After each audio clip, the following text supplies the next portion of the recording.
सुसंस्कृतम। कैसे हैं आप सब? आशा करती हूँ आप सब स्वस्थ होंगे। चलिए, आज मैं आपके लिए लेकर आई हूँ ऐसी वीडियो जो हर सब्जेक्ट में, हिंदी हो, संस्कृत हो या कोई भी अदरवाइज़ एग्ज़ाम ऐसा जिसमें ग्रंथ और ग्रंथकार पूछे जाते हैं, वो ऐसी ऐसा एंट्रेंस एग्ज़ाम जहाँ कहीं भी पुस्तकों के नाम, पुस्तकों के बारे में, विषय में पूछा जाता है कि ये नाटक है या महाकाव्य है या कथा है या गीति काव्य है या ऋतु संहार है, कुछ भी है, उसके लिए पुस्तकों से संबंधित जो भी चीज़ आती है वो मैं आपके लिए ये वीडियो लेकर आई हूँ। ये आप सभी के लिए बहुत बहुत यूज़फुल है। चलिए वीडियो को स्टार्ट करते हैं। वीडियो स्टार्ट करने से पहले आप चैनल को सब्सक्राइब कर लेना और लाइक कर देना। कुछ भी पूछना हो तो कमेंट्स करना। कोई भी वीडियो अगर आपको आगे चाहिए तो उसके लिए आप कमेंट्स में लिख सकते हैं, ठीक है। चलिए, मैंने आज आपको लेखक और कुछ ग्रंथों के बारे में पढ़ाना है।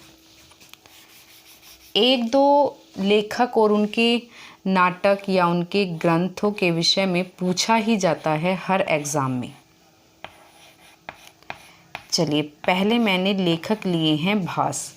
भास हमारे साहित्य के ऐसे लेखक हैं, उनके हमारे साहित्य में 13 नाटक हैं।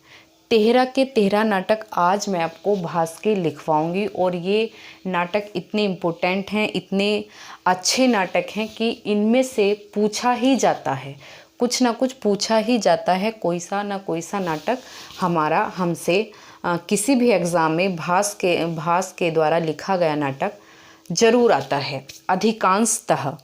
तो पहला मैंने लेखक लिया है भास। भास का नाटक है प्रतियोगन धरायण, ये नाटक है। दूसरा है स्वप्न वासव दत्तम। तीसरा भास का ही है उरुभंगम। ये बहुत इम्पोर्टेंट है, जो कि पूछा जा चुका है कई एग्ज़ामों में और आगे भी ये पूछा जाएगा, ठीक है। अगला है दूतवाक्यम, जो भास द्वारा ही रचित है।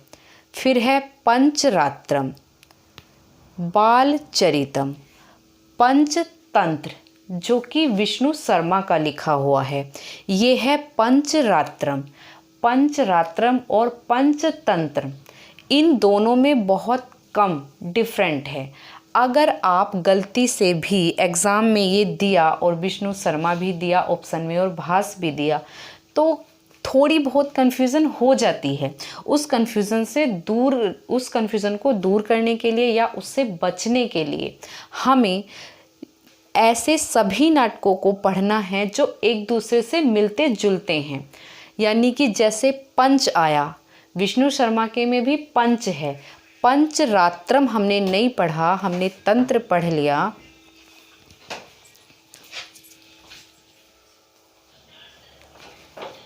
नहीं हमने ध्यान दिया तो हमारा पंचरात्रम तो है भास का और पंचतंत्र है विष्णु शर्मा का। तो यहाँ हमारी छोटी सी माइनर सी मिस्टेक भी हमारा 1 नंबर काट देती है, हमारा 1 नंबर कम कर देती है। तो पंचरात्रम किसका है? भास का। बालचरितम किसका है? भास का। एक बार फिर से देख लेते हैं, ये 6 ही हैं। भास के हमारे 13 नाटक हैं। 13 के 13 मैं आपको यहाँ कराऊंगी और आगे भी कराऊंगी। तो पहले हम भास के 6 नाटक हैं, जो 6 इस तरह लिखे हुए हैं। आप चाहे तो नोट डाउन कर लीजिए या वीडियो तो पड़ी ही रहेगी, जब चाहे देख सकते हैं। प्रतियोगन धरायण पहला नाटक है, प्रतियोगन धरायण। दूसरे नंबर पर लिखा है मैंने स्वप्न वासव दत्ता। ये बहुत अच्छा नाटक है। इसमें 5वां अंक है स्वप्न अंक। उसमें वासव दत्ता के विषय में, वासव दत्ता एक रानी होती है, उसकी कहानी है। उरुभंगम ये नाटक महाभारत पर आधारित है, जिसमें भीम नायक है और उरुभंगम मतलब वो दुर्योधन की जंगा तोड़ने का जो एक खंड है, एक प्रसंग है, उस पर लिखा गया है। दूतवाक्यम, पंचरात्रम, ये भी महाभारत पर ही है। बालचरितम। भास के अधिकांश नाटकों का जो उपजीव्य ग्रंथ है वो महाभारत है। उन्होंने महाभारत को ही आधार मानकर अधिकांश नाटक लिखे हैं। एक दो ही इधर उधर हैं, वरना 9-10 नाटक उनके ऐसे हैं, 10-12, जो कि महाभारत पर ही आधारित हैं। प्रतियोगनधरायण, ये भी महाभारत पर ही है। स्वप्नवासव दत्ता, उरुभंगम, दूतवाक्यम, पंचरात्रम, बालचरितम। तो ये हो गए हमारे भास के 6 नाटक। अब हम अगले देख लेते हैं। लेखक तो हमारे भास ही रहेंगे।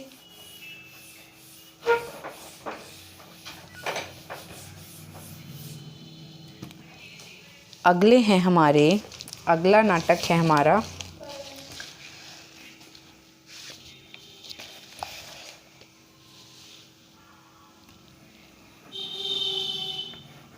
दूत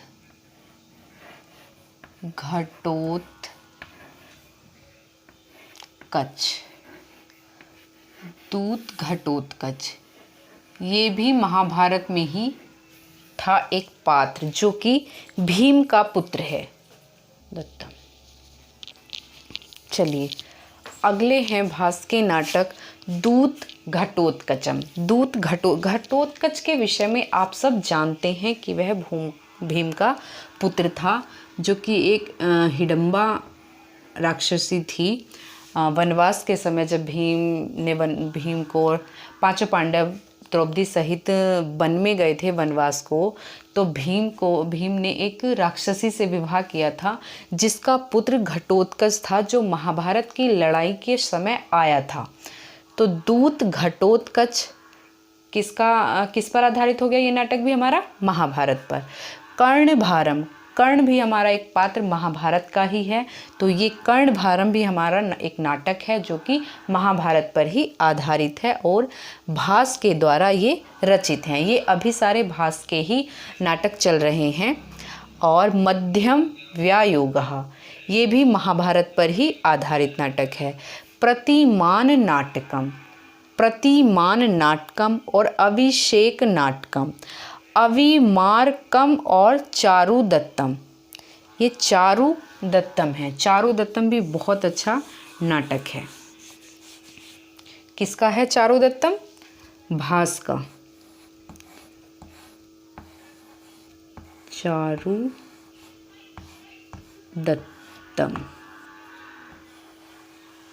चारुदत्तम ये 13 नाटक हो गए हमारे भास के। ठीक है, पहला दूत घटोत्कचम 7वां है ये। कर्णभारम 8वां हो गया। मध्यम व्यायोगः 9वां नाटक है। 10वां प्रतिमान नाटकम। 11वां है अभिषेक नाटकम। अविमारकम 12 और 13 है हमारा चारुदत्तम। और किसके हैं ये? लेखक कौन है हमारे? भास। ये सारे नाटक भास के द्वारा लिखित हैं। ठीक है, चलिए 13 नाटक मैंने आपको भास के लिखवा दिए हैं। 13 के 13 नाटक आपको ध्यान रखने हैं, याद रखने हैं। ठीक है, प्रतियोगनधरायण हमारा भास का नाटक था, प्रतियोगनधरायण। दूसरा था हमारा स्वप्न वासवदत्ता और उरुभंगम। उरुभंगम में जो नाटक है उसमें भीम नायक है। ठीक है, फिर था हमारा दूतवाक्यम, पंचरात्रम, बालचरितम, कर्णभारम, दूत घटोत्कच और प्रतिमान नाटक, चारुदत्तम, अविमारकम, मध्यम व्यायोग को भी आप याद रखेंगे। ये भी एक इम्पोर्टेंट नाटक है जो कि पूछा जाता ही है। ठीक है, एक कर्णभारम, उरुभंगम जैसे जो नाटक हैं, ये ऐसे नाटक हैं कि इनके नाम बिल्कुल अलग हैं, हम लोग सुनते नहीं हैं। हम लोगों को ये कभी अपने आप से पढ़ते हैं तभी समझ आता है, वरना ज़्यादातर जो नाटक चलते हैं जैसे प्रतिमान नाटक हो गया, अभिषेक नाटक हो गया, प्रतियोगनधरायण हो गया, ऐसे नाटकों को हम फिर भी ये हमारी मेमोरी में रहते हैं। किंतु ये कर्णभारम, उरुभंगम, चारुदत्तम भी एक ऐसा ही नाटक है, और मध्यम व्यायोग, ये 3-4 नाटक इतने फेमस हैं कि ये अधिकांशतः पूछे जा चुके हैं और पूछे जाते रहेंगे आगे भी। तो 13 नाटक मैं आपको करवा चुकी हूँ भास के। भास के 13 ही नाटक हैं जो कि 1912 के आसपास गणपति टी शास्त्री थे जिन्होंने वो प्रकाशित कराए थे। उनके बाद जब वो प्रकाशित हुए तो उनके जगह जगह से ये 13 नाटक उठाए गए, जिनसे पता चला कि ये भास द्वारा ही लिखित हैं 13 के 13 नाटक।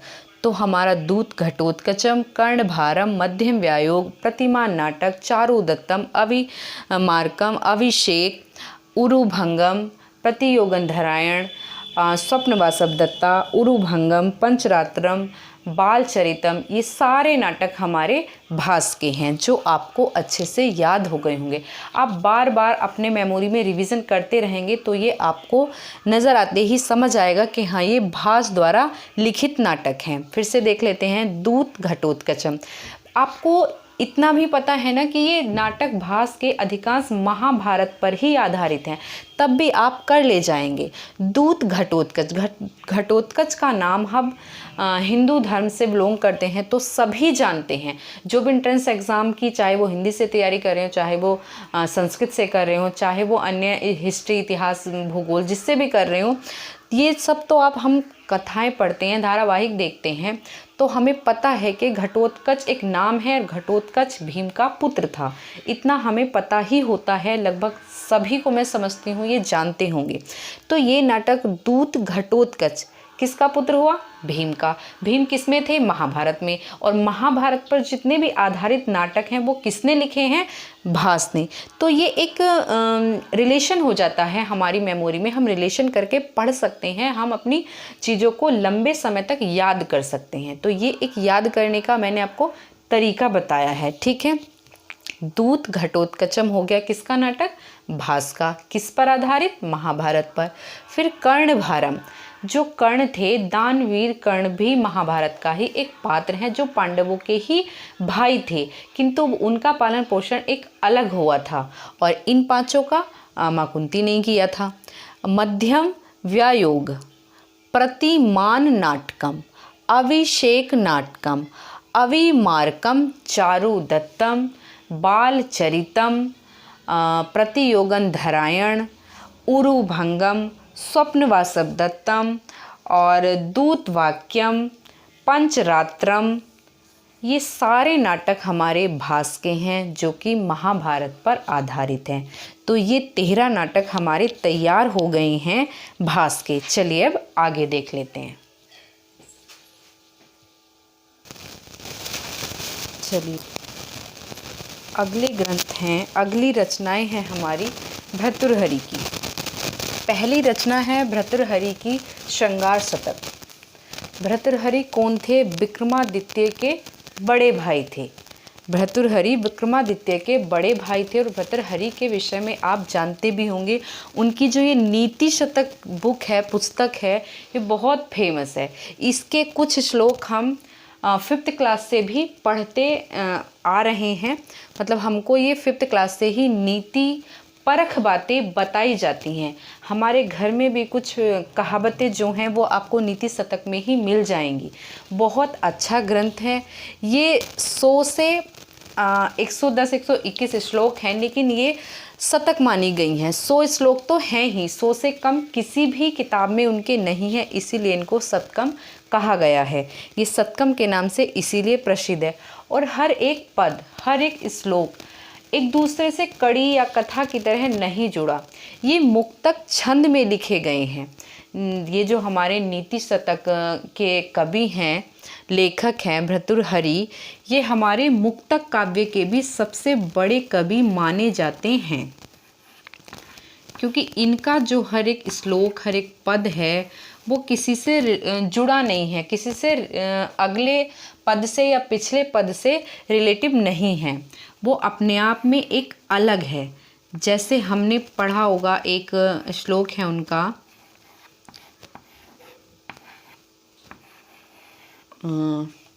कुछ लाइनें हैं उनके श्लोक की, उसमें विद्या विहीन पशु साक्षात पशु।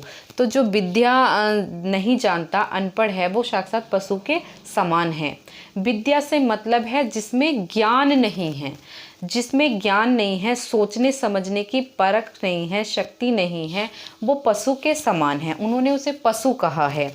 एक दो बातें और हैं उनकी कि आलस्य मनुष्य का सबसे बड़ा शत्रु है और परिश्रम मनुष्य का सबसे बड़ा भाई है। विद्या जब हम विदेश जाते हैं तब भी काम आती है, बंधु के समान काम आती है विदेश जाने पर।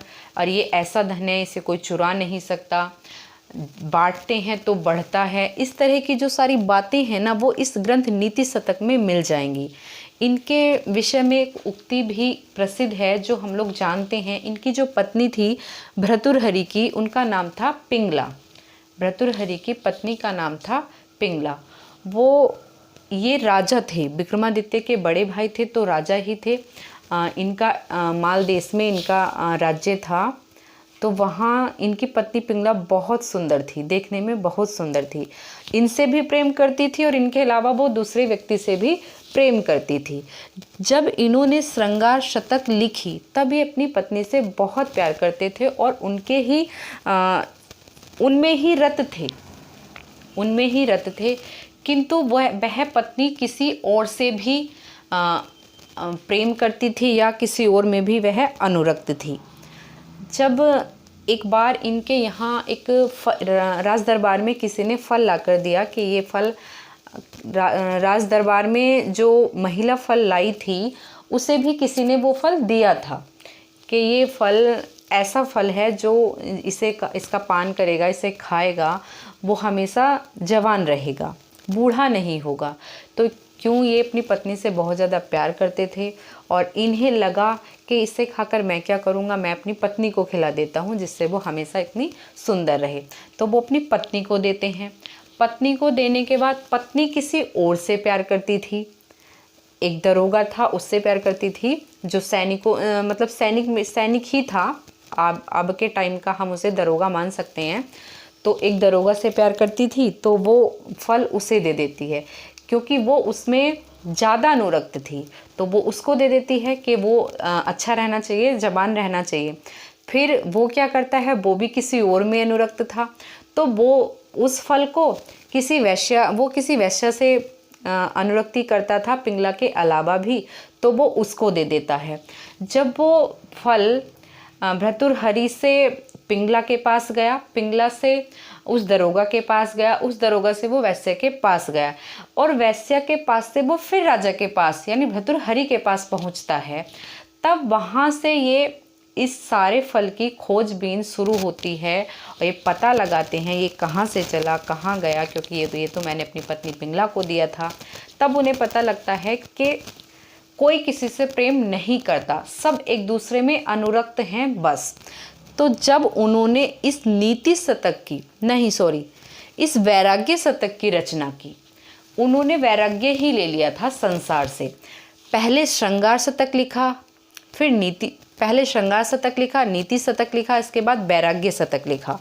वैराग्य शतक, इनके ये तीनों मुक्तक काव्य हैं। ये मुक्तक काव्य किसके हैं? भर्तृहरि के। भर्तृहरि के इनके अलावा भी एक ग्रंथ संस्कृत व्याकरण है जिसमें बहुत सरल तरीके से संस्कृत व्याकरण को बताया गया है। हालांकि ये इतना चर्चित नहीं है। वाक्य पदयम जो एक ग्रंथ है वो भर्तृहरि का संस्कृत ग्रंथ है, संस्कृत व्याकरण ग्रंथ है। ये भी भर्तृहरि का ही द्वारा लिखा गया है, जो वाक्य पदयम हमारा एक ग्रंथ है। ठीक है, अब आपको क्या सबको ये माइंड में रहेगा कि श्रृंगार शतक, नीति शतक और वैराग्य शतक सप्तम वाले जो काव्य हैं, जो गीति काव्य हैं, जो मुक्तक छंद हैं, वो भर्तृहरि द्वारा लिखी गई हैं। लेकिन कुछ शतक काव्य हमारे अन्य राइटर ने या अन्य लेखक ने भी लिखे हैं, जैसे अमरु शतक, चंडी शतकम, सूर्य शतकम, ये हमारे अन्य ग्रंथकारों ने भी लिखे हैं। अमरु शतकम, एक राइटर हैं अमरु। अमरु शतकम लिखा है अमरु ने। चंडी शतकम लिखा है बाणभट्ट ने।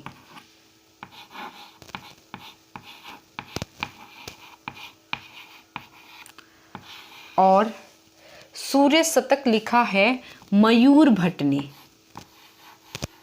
मयूर भट्ट कौन थे? मयूर भट्ट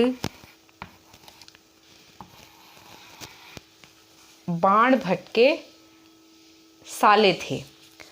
मयूर भट्ट की बहन से बाणभट्ट की शादी हुई थी। इनकी बाणभट्ट की जो पत्नी थी वो मयूर भट्ट की बहन थी। तो सूर्य शतक किसने लिखा है? मयूर भट्ट ने। और चंडी शतकम बाणभट्ट ने। हालांकि बाणभट्ट की कादंबरी कथा बहुत फेमस ग्रंथ है। बाणभट्ट का जो फेमस ग्रंथ है वो कादंबरी है, लेकिन इनका एक ग्रंथ चंडी शतकम भी है। ये शतकम ग्रंथ मैंने एक साथ इसलिए कराए हैं ताकि आपको कन्फ्यूज़न ना हो।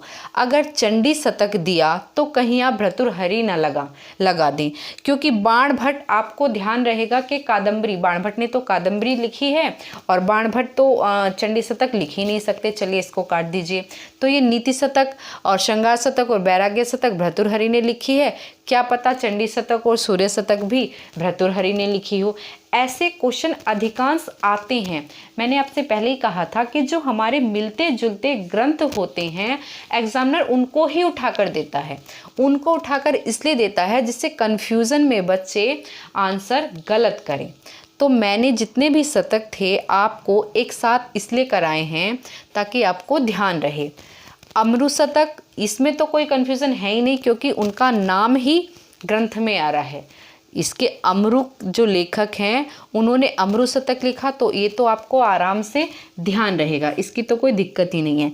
चंडी शतक और सूर्य शतक, सूर्य शतक हमारा मयूर भट्ट का है और बाणभट्ट का है चंडी शतकम। ठीक है, चंडी शतक बाणभट्ट और सूर्य शतक मयूर भट्ट। ठीक है, आप सूर्य शतक को ऐसे याद कर सकते हैं, जो मयूर होता है, जो मोर होता है, उसके जो पंख होते हैं जब सूर्य निकलता है तो वो बहुत ज़्यादा शाइन करते हैं, बहुत ज़्यादा चमकते हैं। तो सूर्य और मयूर भट्ट को रिलेट करके भी आप याद कर सकते हैं। ये एक तरीका है, हालांकि आप अपने आप से भी कोई भी तरीका यूज़ करके याद कर सकते हैं। आपको समझ आना चाहिए, आपको याद होना चाहिए, बस मेन है आपको याद रहना, आपके दिमाग में वो चीज़ फिट हो जाना। तो मयूर भट्ट का सूर्य शतक, बाणभट्ट का चंडी शतक, अमरु का अमरु शतकम और श्रृंगार शतक, नीति शतक, वैराग्य शतक और एक संस्कृत व्याकरण ग्रंथ है वाक्य पद्यम। ये चीज़ें तो पूछी जा चुकी हैं, ये तीनों ग्रंथ पूछे जा चुके हैं। वाक्य पद्यम भी पूछा जा सकता है क्योंकि ये कुछ अलग ग्रंथ है। ये संस्कृत व्याकरण का ग्रंथ है जो भर्तृहरि ने ही लिखा है, इसलिए आप इसको याद रखेंगे। तो ये हमारे हो गए शतक वाले सारे ग्रंथ जो हमें याद हो गए हैं। चलिए अब वो आगे देख लेते हैं। चलिए आगे के लेखक और ग्रंथ हमारे हैं। पहला है मम्मट। मम्मट का एक बहुत फेमस ग्रंथ है काव्य प्रकाश। काव्य प्रकाश मम्मट के द्वारा लिखा गया है। दंडी के द्वारा काव्य दर्श, और दंडी की बहुत सारी अच्छी अच्छी रचनाएं हैं, जैसे 10 कुमार चरितम दंडी की ही है। रुद्रट और भामह का एक ही काव्य अलंकार जो ग्रंथ है वो 2 हैं। एक लिखा है भामह ने काव्य अलंकार और एक लिखा है रुद्रट ने।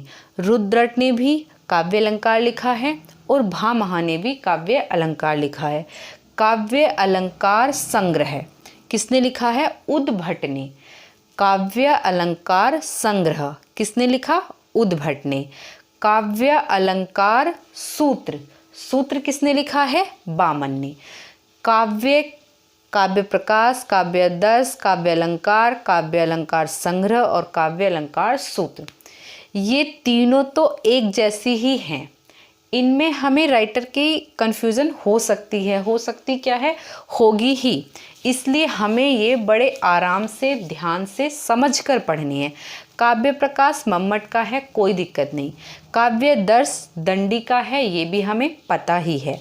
लेकिन काव्य अलंकार 2 पुस्तक हैं जो 2 अलग अलग लिखी हैं। एक रुद्रट ने लिखी है और एक भा महा ने लिखी है। काव्य अलंकार 2 लोगों का है, एक रुद्रट का और एक भा महा का। काव्य सूत्र हमारा बामन का है, बामन सूत्र हैं। इससे रिलेट करके पढ़ सकते हैं कि बामन लोगों का समूह या सूत्र। बामन जो लोग हैं 52 52 होते हैं, 52 होते हैं 52। बामन को रिलेट कर सकते हैं सूत्र से। और संग्रह उद्भट अकेला हुआ तो हम ऐसे ही पढ़ सकते हैं कि उद्भट का काव्य संग्रह। उद्भट ने क्या लिखा? काव्य अलंकार संग्रह। काव्य अलंकार ये भी है, काव्य अलंकार ये भी है। जो केवल काव्य अलंकार है वो 2 लोगों ने लिखा है, रुद्रट और भा महा ने। जो काव्य सूत्र है वो लिखा है बामन ने, और जो काव्य अलंकार संग्रह है वो लिखा है उद्भट ने। ये आप 4 से 5 बार पढ़ेंगे तो बड़े आराम से याद हो जाएगा। देखिए एक बार फिर से देखते हैं। मम्मट ने लिखा काव्य प्रकाश, दंडी ने लिखा काव्य दर्श, भा महा और रुद्रट की ये 2 पुस्तकें अलग अलग हैं, काव्य अलंकार। नाम इनके सेम ही है, काव्य अलंकार। राइटर हैं रुद्रट और भा महा। काव्य अलंकार संग्रह किसने लिखा? उद्भट ने। काव्य अलंकार सूत्र किसने लिखा? बामन ने। ठीक हो गया। चलिए 2-4 नाम और देख लेते हैं जल्दी जल्दी से। चलिए अगले देख लेते हैं गीत गोविंद किसने लिखा है? बहुत इजी है, जयदेव का। इसके राइटर हैं गीत गोविंद के जयदेव। अगला है बुद्ध चरितम और सौंदरानंद किसने लिखा है? अश्व घोष ने। बुद्ध चरितम पूछा जा चुका है, अश्व घोष की रचना है, बहुत फेमस रचना है। हिंदी में भी पूछी जाती है, संस्कृत में भी पूछी जाती है, और जिन भी एग्ज़ाम में हिंदी संस्कृत लगी हुई हैं उन सब में ये ग्रंथ पूछे जाते हैं। इन पुस्तकों के नाम बुद्ध चरितम तो super TET, primary super TET में भी पूछा गया हुआ ग्रंथ है अश्व घोष का। सौंदरनंद अश्व घोष का। हर विजयम के आगे और एक पॉइंट लिखेंगे, सबसे बड़ा ग्रंथ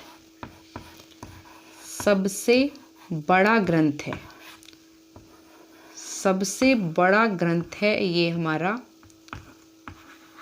साहित्य में। ठीक है, सबसे बड़ा ग्रंथ है हर विजयम हमारा सबसे बड़ा ग्रंथ है, जिसमें सर्ग हैं हमारे 50। इसमें कितने सर्ग हैं? 50।